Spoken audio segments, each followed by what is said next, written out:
This is Shaista. She lives in Pulwama in an area in South Kashmir. Shaista has not been able to attend any online class since the time of the lockdown. मैं Maryland school में पढ़ती हूँ, जो कि वहाँ पे मतलब जो ऑनलाइन क्लासेस कुछ बच्चे दे रहे हैं या कुछ बच्चे नहीं दे रहे हैं। कुछ बच्चों के पास एंड्रॉयड फ़ोन है, कुछ बच्चों के पास एंड्रॉयड फ़ोन नहीं है। तो जब मैं अपनी बात करूँगी तो मेरे पास एंड्रॉयड फ़ोन नहीं है, और जो मेरा बाप है वो एक लेबर है, मतलब जो घर की नीड्स भी पूरी नहीं कर सकता है मेरा पापा, तो मेरी नीड्स कैसे फ़ोन अभी कैसे लॉकडाउन में खरीद सकता है। तो अगर बच्चे खुद पढ़ेंगे क्लियर होगा थोड़ा, मतलब फिर भी थोड़े से कुछ वो होते हैं प्रॉब्लम्स होती है जो कि टीचर पूरे करते हैं वो प्रॉब्लम्स। तो टीचर्स का मतलब बहुत अच्छा अहम किरदार होता है कि वो बच्चों को अंडरस्टैंडिंग अच्छी तरीके से करते हैं। तो जो कि बच्चा खुद मतलब किताब पढ़ के भी उसको इतना अंडरस्टैंड नहीं हो सकता है जितना कि टीचर कर सकता है।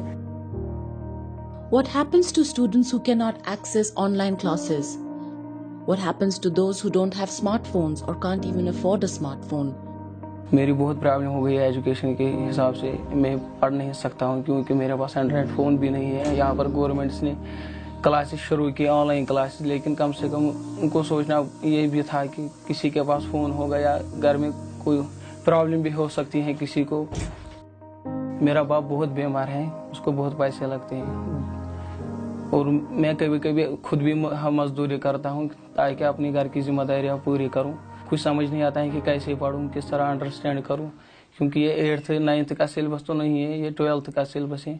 11th में बहुत प्रॉब्लम हो गई और 12th में तो लॉकडाउन की वजह से भी बहुत प्रॉब्लम हो गई। Since the lockdown has been imposed, Umar has not really been able to study. We don't have any other option कि हमें we have to switch over to this digital platform. तो इसमें हमने पहले कोशिश की थी कि हमारे पास एक दो ऑप्शंस ये थे कि ऑनलाइन से पहले हमने ऑन एयर प्रोग्राम स्टार्ट किए थे थ्रू टीवी, और उसके बाद हमने रेडियो से भी कर दिए। तो लॉकडाउन के आसपास ही जब शुरू हुआ था तो हमने रोप इन की थी, डीडी कश्मीर के ज़रूर कुछ प्रोग्राम हम कर रहे थे। फिर हमने रेडियो कश्मीर के साथ भी उनके साथ भी MOU करके आज भी हमारे तकरीबन डेली 6 क्लासेस चल रहे हैं।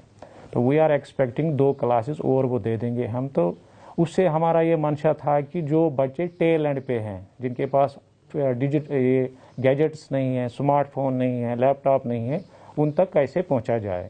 कि we are of this concern कि जो इसमें किसी तरीके से कोई डिस्पैरिटी न रहे। जैसे जब हम राइट टू एजुकेशन की बात करते हैं तो हर एक बच्चे के लिए हमें कुछ न कुछ कर लेना है। तो पहले हमने ये कोशिश की थी, मैं कहना चाहूँगा तकरीबन 6.5 लाख बच्चे हमारे गवर्नमेंट स्कूल्स में हैं, अराउंड अबाउट 10,000 स्कूल्स हैं। तो उसमें we were able to get about 3.75 lakh बच्चों की एज ऑन डेट हमारे पास कॉन्टैक्ट डिटेल्स हैं जिनको हम ऑनलाइन प्लेटफॉर्म के थ्रू एक्सेस कर सकते हैं।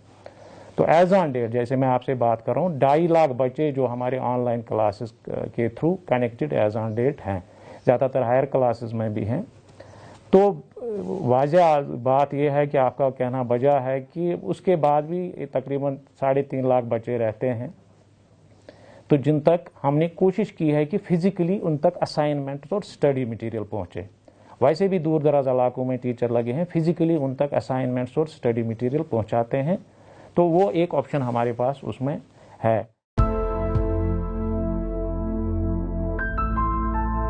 अब मुझे कुछ समझ नहीं आ रहा है कि मैं घर की जिम्मेदारियां निभाऊं या पापा के लिए दवा खरीदूं या खुद फ़ोन लाऊं अपने लिए पढ़ाई के लिए। मुझे कुछ समझ नहीं आ रहा है कि मुझे लगता है कि मेरा फ्यूचर बर्बाद हो रहा है। क्योंकि लॉकडाउन है, मतलब मेरे फ्यूचर का क्या होगा, कितना इंसान देखता है खुद अपने लिए, तो कुछ भी नहीं पूरा हो सकता है।